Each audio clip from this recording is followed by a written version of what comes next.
Good morning. I'm Eric Eisenstein, the Avian Rebbe, and welcome to another Interrupted Walk. This morning we'll be at Lost Creek Trail in Austin, Texas, and we're going to explore the question of trade-offs. If I want to pick up something new, what is it that I currently hold that I have to put down? And yes, the world is full of trade-offs. So we're going to explore. We're going to explore Jewish wisdom seen in the beauty of birds, and we're going to explore how this wisdom from out here can be taken into our own lives and put into daily practice. That's what's going to happen at the end of this video. I'll give you 2 ideas that you can use starting today to assess your time and how you can make it more meaningful to you. So enjoy the walk and let's head out to the trails.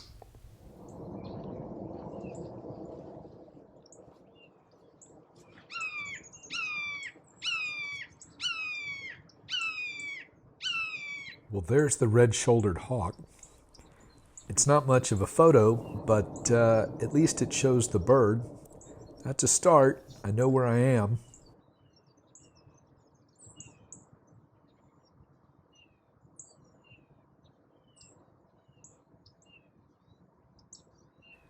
I suppose I can just keep waiting for it, but who knows whether anything's going to actually happen.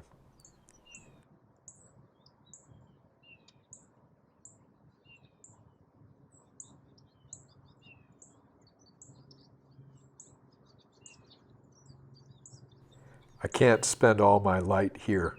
Time to move on.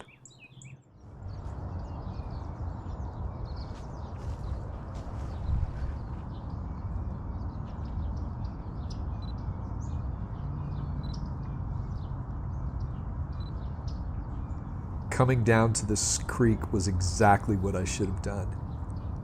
Oh, that American goldfinch is so beautiful.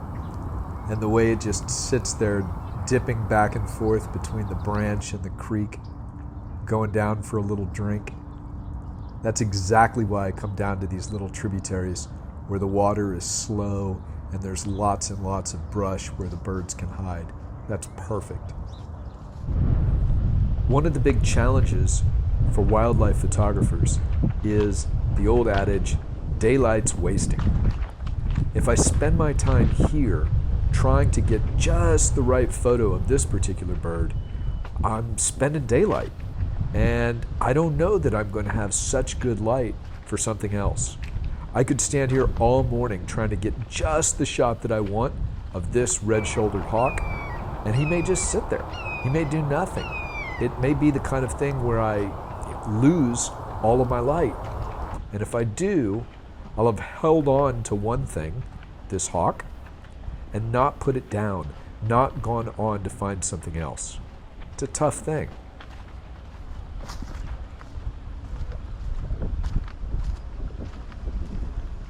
I hope you're enjoying the interrupted walk. Trust me. No. Trust me. You want to stick around to the end, because you're going to see something from that red-shouldered hawk that I promised you just won't believe. It's stunning. Let's get back out to the trail.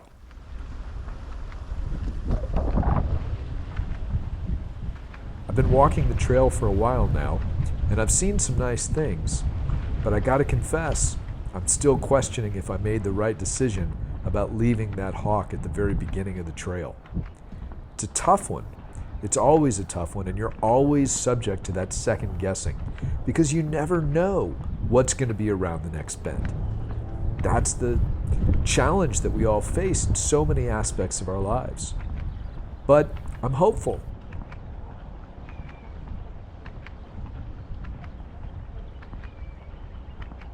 In ancient times, people made a whole variety of sacrifices or offerings. And these might have been livestock, grain, wine, water, sometimes even birds. Yes, birds. And the purpose behind these offerings was varied.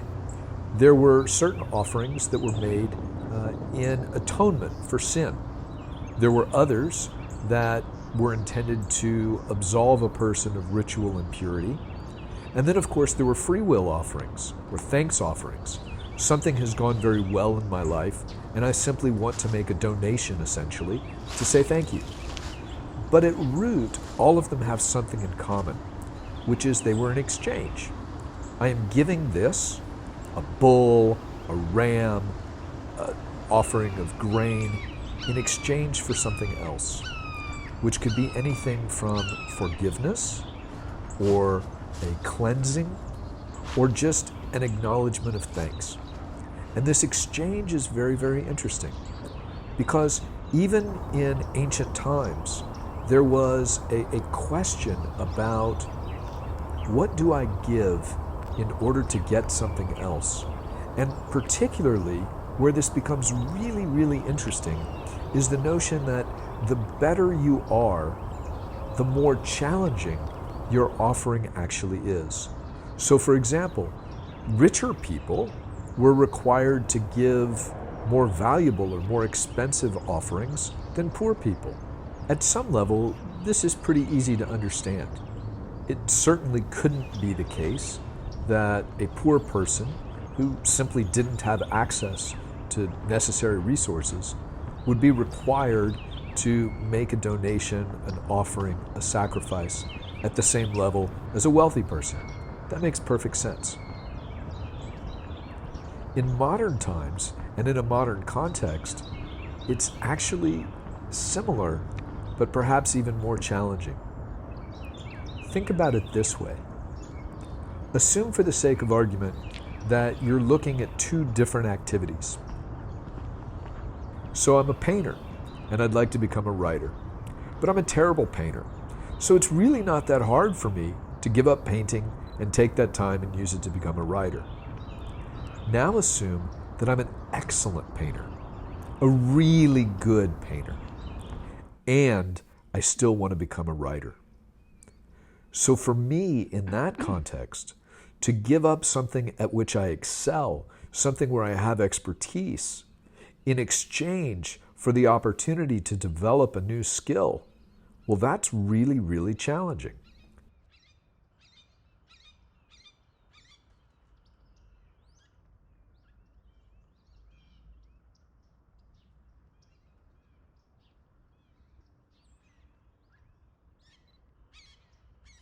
Holy cow, there's 3 red-shouldered hawks.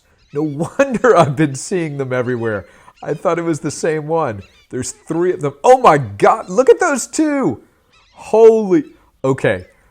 What I'm gonna have to do is strobe that together so that somebody can see the evolution of that interchange. Oh my God, that was amazing. Wow. The way that one took off when the other decided it wanted that spot. Oh my God, that's absolutely incredible. What a beautiful thing.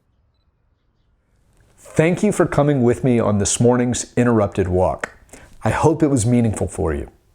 As promised, here are 2 ideas that you can put into practice today to start making your time more your time. The first thing is, let's talk about what it is that you want to do with your time. Do you want to spend it or do you want to invest it? If you want to invest it, the first thing I would recommend doing, action suggestion number 1, is make a goal that you want to use for your time. So for example, we all say, I want to be more healthy. Great. Not particularly helpful. Think of it this way instead. I want to 3 times a day for 5 minutes stretch. Of course, that'll make me more healthy. But now what I've got is a granular goal, one that I can actually put into place. And even more importantly, what it tells me is I need 3 periods of 5 minutes a day. And I need to carve that out of whatever it is that I've been using my time to do prior to this point. Okay. Action suggestion number 2. Take an assessment of your time. Do an inventory. And one of the easiest ways to do that, I'll put a little link in the description below, is to use a program on your iPhone called Screen Time. And you might not like the results. Because what it does is it tells you how much time you spend on your phone in this app doing this, whatever it is. And I guarantee you will be stunned at the amount of time that we all fritter away on our phones. And you need, to use our current example, 3 periods of 5 minutes. I guarantee they're there. This little action suggestion will help you identify how to find them. Now, there's a third action suggestion that all of my newsletter subscribers get. And so I'll put a link again down in the description for how you can subscribe to my newsletter. I think that bonus item, it's a little deep, but I think you're going to like it. So again, thank you for coming on this interrupted walk. I look forward to seeing you next time. Be grounded, fly high.